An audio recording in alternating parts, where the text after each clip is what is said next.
Hello students, आज का हमारा टॉपिक है स्काउरिंग ऑफ कॉटन। सबसे पहले आपको पता होना चाहिए कि स्काउरिंग है क्या। जैसे कोई भी नेचुरल फाइबर है, उसमें ऑयल, फैट, वैक्स और कुछ पत्तियां वगैरह, कुछ इम्प्योरिटीज़ रहती हैं। ये इम्प्योरिटीज़ क्या करेंगे, डाइंग और फिनिशिंग के टाइम पे उसको अच्छे से होने नहीं देंगी, मतलब उसकी एब्जॉर्बेंसी इतनी अच्छी नहीं होगी जब उस पर ऑयल लगा होगा। इसलिए इन इम्प्योरिटीज़ को हमें रिमूव करना पड़ता है। जो प्रोसेस है इन इम्प्योरिटीज़ को रिमूव करने का, वो स्काउरिंग कहलाता है। ठीक है। अब ये इम्प्योरिटीज़ होती हैं वो पानी में तो घुलनशील होती नहीं है, घुलती नहीं है, तो हमें फिर ऐसा बनाना पड़ता है कि ये पानी में घुल के अलग हो जाएं। तो उसके लिए हमें कुछ सॉल्वेंट डालने पड़ेंगे, इमल्सिफिकेशन वगैरह कुछ क्रियाएं करनी पड़ती हैं, जिससे कि ये पानी में घुल के कपड़े से या फाइबर से हमारी अलग हो जाएं। ठीक है, इसी प्रोसेस को हम कहते हैं स्काउरिंग। स्काउरिंग की अब आप डेफिनेशन देख लो क्या है। मतलब एक ऐसा प्रोसेस जिसमें कि ऑयल, वैक्स, गम, सॉल्यूबल इम्प्योरिटीज़ और डर्ट वगैरह निकाली जाती है टेक्सटाइल मटेरियल से, उसे हम स्काउरिंग कहते हैं। ठीक है, इसमें क्या करते हैं, हम अल्कली से ट्रीट करते हैं और हमारे पास पानी की बहुत ज़रूरत रहती है। ठीक है, स्कोरिंग जो होती है हमारे दो तरह से की जाती है, या तो हम उसमें कोई केमिकल डाल देते हैं या फिर हम इंजाइम से ट्रीट करवाते हैं। तो ठीक है, दो तरह की होगी, एक बायो स्कोरिंग होगी और एक वही scouring by chemicals means. Objective क्या क्या है हमारे स्कोरिंग के। पहला ऑब्जेक्टिव तो जो हमारी डेफिनेशन थी वही कि हमारी जितनी भी नेचुरल इम्प्योरिटीज़ हैं, ऑयल, वैक्स, फैट वगैरह, वो फैब्रिक से हमें रिमूव करनी है। दूसरा हमारा ऑब्जेक्टिव है कि हमें फैब्रिक को हाइड्रोफिलिक बनाना है, मतलब ऐसा बनाना है जो पानी को आकर्षित करे, उसको एब्जॉर्ब करे। तीसरा क्या है, हमारी एब्जॉर्बेंसी बढ़ जाएगी जैसे वो हाइड्रोफिलिक बन जाएगा। ठीक है, और अगला आ गया हमारे पास कि ब्लीचिंग, डाइंग, प्रिंटिंग, जितने भी हमें प्रोसेस करने आगे, उसके लिए हमारे पास फैब्रिक सुटेबल हो जाए। ठीक है, वो एब्जॉर्ब करेगा तो हमारे पास नेक्स्ट जो उसकी प्रोसेसिंग होगी वो इजी हो पाएगी। और पांचवा है हमारे पास कि जो हमारे पास नेचुरल कलरिंग मैटर रहता है उसको थोड़ा हमें रिमूव करना है, मतलब जो नेचुरल पेल कलर होगा उसको थोड़ा रिमूव करके मतलब उसका कलर अच्छा बनाया जाता है। ठीक है, ये हमारे स्कोरिंग के ऑब्जेक्टिव। अब इसके मैकेनिज्म में जाते हैं। इसमें दो क्रियाएं होती है, एक होती है हमारी सेपोनिफिकेशन और दूसरी होती है इमल्सिफिकेशन। ठीक है, दोनों याद कर लो, एक सेपोनिफिकेशन और दूसरी है इमल्सिफिकेशन। सबसे पहले सेपोनिफिकेशन में क्या है, जो हमारे पास वेजिटेबल ऑयल है, ठीक है, उसको वो तो हमारे पास क्या है, पानी में घुलनशील है और वो क्या बना देता है, जैसे पानी के साथ उसकी रिएक्शन होती है तो वो ग्लिसरीन और फैटी एसिड में टूट जाता है। ठीक है, अब इस ऑयल को क्या करेंगे हम, जैसे हम सोडियम हाइड्रोक्साइड के पानी में हम इसको हीट करते हैं, ऑयल हमारा टूट गया, किस किस में टूटा, ग्लिसरीन और फैटी एसिड में। ग्लिसरीन क्या है हमारे पास, पानी में घुल जाती है वो, और फैटी एसिड क्या होते हैं, जो सोडियम हाइड्रोक्साइड डाला था हमने पानी में, उसके साथ रिएक्शन करेंगे और क्या बनाएंगे, सोडियम साल्ट, जो एक तरह से साबुन है, सोप है। और सोप का तो आपको पता ही है कि पानी में घुलनशील है, तो इस वजह से क्या होता है, हमारा जो ऑयल है वो अलग हो जाता है। दूसरी क्रिया थी हमारे पास इमल्सिफिकेशन। एक तो आ गई वेजिटेबल ऑयल की इम्प्योरिटीज, दूसरी आ गई वैक्स और ऐसे ऑयल हैं जो पानी में घुलनशील नहीं है। उसके लिए क्या है, हमारे पास सोप में टूटा था वहाँ पे, है ना, सोडियम हाइड्रोक्साइड का सोप बना था। अब उस सोप को हमने क्या, इमल्सिफाइंग एजेंट की तरह यूज़ करा, ताकि वो उसको इमल्सिफाई कर देगा, एक झाग जैसी बना के हमारी ऑयल इम्प्योरिटीज़ जो है उनको अलग कर लेंगे। ठीक है, जब हम स्कोरिंग करते हैं तो कॉटन फाइबर में क्या क्या चेंजेस आते हैं।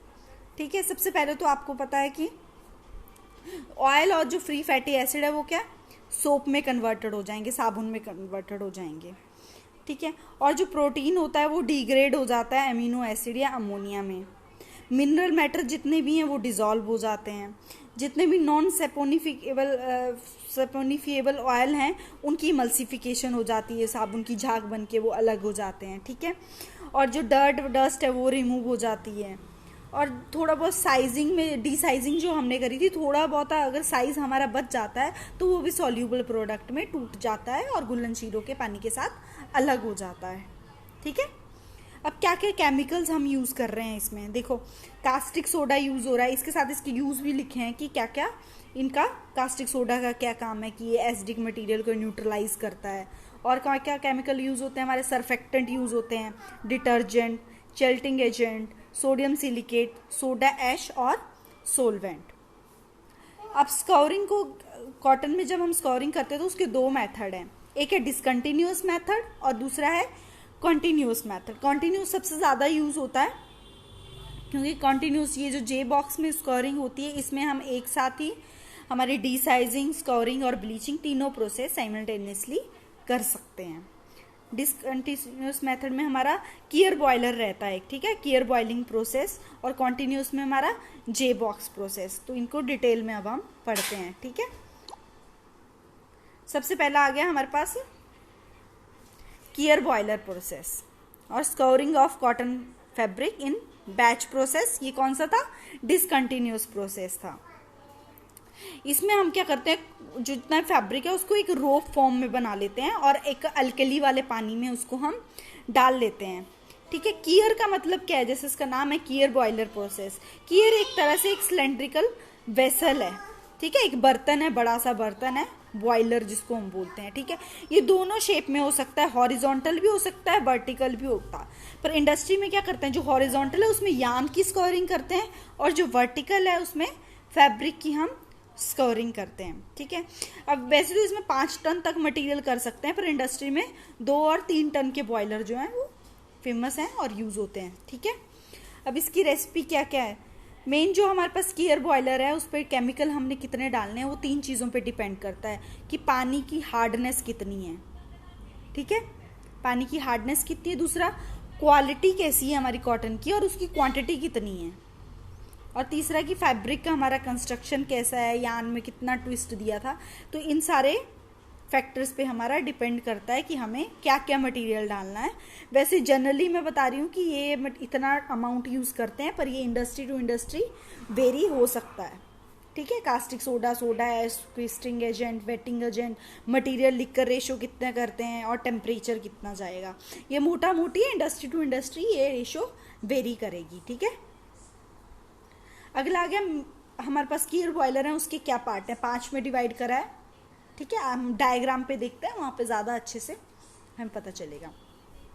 सबसे पहले आ गया हमारे पास सिलेंड्रिकल वेसल। ये जो बड़ा सा बीच में टैंक दिख रहा है ना, इसको बोलेंगे हम सिलेंड्रिकल वेसल। ये बिल्कुल साइड में है हमारे पास मिक्सिंग टैंक, ठीक है, मिक्सिंग टैंक। और ये आ गया हमारा मल्टी ट्यूबलर हीटर, ठीक है, हीटर है। ये हमारा फॉल्स बॉटम है, यहाँ पे फॉल्स बॉटम है। और ये हमारे पास सर्कुलर स्प्रे वाली ट्यूब है, ठीक है, बीच में आप गोल से देख रहे हैं, यहाँ पे पानी में से गिराया हुआ, ठीक है। अब इसमें क्या होता है हमारे पास मिक्सिंग टैंक में हम क्या करते हैं, फैब्रिक तो हमने पहले यहाँ मेन टैंक में रख दिया हमारे, है ना, ये जो सेंटर में हमारा मेन टैंक है इसमें हमने फैब्रिक रख दिया। मिक्सिंग टैंक में क्या किया हमने, जितना भी हमारे पास मटेरियल था और पानी लिक्कर जो था उसको डाला और ये गया हमारे पास मल्टी ट्यूबलर हीटर में, ठीक है। इसमें क्या होगा, पानी गर्म होता रहेगा और ये जो सर्कुलर हमारे पास स्प्रेयर था इससे हम फैब्रिक पे डालते रहेंगे, ठीक है। और ये फॉल्स बॉटम है, इस पे कलेक्ट होता रहेगा पानी जो रिसता जाएगा नीचे, फिर जब पूरी तरह से वॉश हो जाएगा तो उसको फिर से वापस करेंगे, मल्टी फोल्डर में लेके जाएंगे, ठीक है, और दोबारा से ये स्प्रे करेंगे। इस तरह से ये प्रोसेस चलेगा, ठीक है। वर्किंग प्रिंसिपल में यही चीज़ समझाई गई है कि फैब्रिक को हमने लोड कर दिया, उसके बाद हॉट लिक्कर जो था वो स्प्रे करा सर्कुलर ट्यूब से, ठीक है, और दोबारा से करा तो 80 डिग्री तक लेके जाएंगे हम, ताकि हमारे फैब्रिक की सारी इम्प्योरिटीज रिमूव हो जाएं, ठीक है। ये था आपके पास कियर बॉइलिंग। नेक्स्ट आ गया हमारे पास जे बॉक्स में कैसे हम स्कोरिंग करते हैं, ये कंटिन्यूस मेथड है, ठीक है। अब इसका नाम जे बॉक्स क्यों पड़ा, क्योंकि ये जो वेसल है इसकी शेप है अंग्रेजी के जे लेटर की तरह, तो उसी पे इसका नाम कर दिया जे बॉक्स प्रोसेस। मैंने पहले बताया था कि इसमें डीसाइजिंग, स्कोरिंग और ब्लीचिंग हम कंटिन्यूस कर सकते हैं इसी में, ठीक है। अब इसमें मोटा मोटी रेसिपी बताइए क्या क्या चीज़ें यूज़ करते हैं, एल्कली कितना है, वेटिंग एजेंट कितना है, मटेरियल लिक्कर रेशो, कितने टेम्परेचर पे करना है, कितने टाइम के लिए और कितने टाइम पे जे बॉक्स में स्टोर करते हैं। ठीक है, अब इसके क्या है, 4 चैम्बर हैं। ठीक है, 4 यूनिट में इसको हमने प्रोसेस को डिवाइड करा है। सबसे पहला आ गया हमारे पास इम्प्रेग्नेशन बॉक्स। ठीक है, दूसरा आ गया प्री हीटर, जे बॉक्स और वॉशिंग यूनिट। ये डायग्राम में देख लेते हैं हम। ठीक है, ये जो पहला टैंक आ गया ये हमारे पास आ गया इम्प्रेग्नेशन बॉक्स, दूसरा आ गया हमारे पास प्री हीटर, तीसरा देख रहे हो आप जे शेप में है जे बॉक्स, और चौथा आ गया वॉशिंग यूनिट। सबसे पहला आ गया हमारे पास इम्प्रेग्नेशन बॉक्स। इसमें क्या करा हमने, टेम्परेचर हम 70 से 80 डिग्री लेके जाते हैं और 40 से 90 सेकेंड के लिए सॉल्यूशन में फैब्रिक को रखते हैं। दूसरा प्री हीटर में, इसमें हम 90 से 100 डिग्री सेल्सियस टेम्परेचर पे मटेरियल को हीट करते हैं और 30 सेकेंड के लिए रखते हैं। अगला आ गया जे बॉक्स, इनमें हमने सोडियम हाइड्रोक्साइड NaOH डाला, 1 से 4 घंटे के लिए रखा और टेम्परेचर हम 102 डिग्री सेल्सियस तक लेके गए इस जे बॉक्स में। अगर आ गया फोर्थ हमारे पास वॉशिंग यूनिट, इसमें क्या करेंगे हम, धोना है इसको पानी से, पहले गर्म पानी से धो लेते हैं हम, उसके बाद फिर ठंडे पानी से धो के इसको आगे करके मटेरियल को निकालते हैं, उसको निचोड़ के उसको सुखा लिया जाता है। ठीक है, इससे आपका कंप्लीट होता है ये टॉपिक। Thank you.